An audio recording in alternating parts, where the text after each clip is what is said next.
விஜயகாந்த் விட ஒரு அளவுக்கு மேல இருப்பாருன்னு நினைக்க முடியுமா? இல்ல, விஜயகாந்தை விட நிறைய இன்னும் யங்ஸ்டர்ஸ் மத்தியில இவங்களுக்கு தான் ஆதரவு உண்டு. விஜயகாந்த் முதல்ல வரும்போது ஒரு ஒரு ஒரு கிராமத்துப்புறத்துல எல்லாம் ஆதரவு இருந்தது.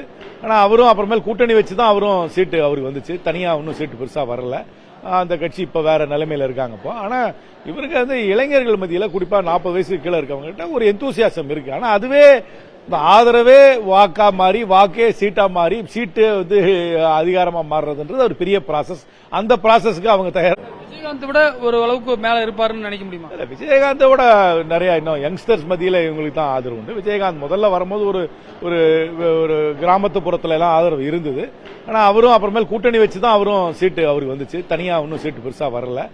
அந்த கட்சி இப்ப வேற நிலைமையில இருக்காங்க இப்போ. ஆனா இவருக்கு வந்து இளைஞர்கள் மத்தியில குறிப்பா 40 வயசுக்கு கீழே இருக்கவங்க கிட்ட ஒரு எந்தூசியாசம் இருக்கு. ஆனா அதுவே இந்த ஆதரவே வாக்கா மாறி, வாக்கே சீட்டா மாறி, சீட்டு வந்து அதிகாரமா மாறுறதுன்றது ஒரு பெரிய ப்ராசஸ். அந்த ப்ராசஸ்க்கு அவங்க தயார்.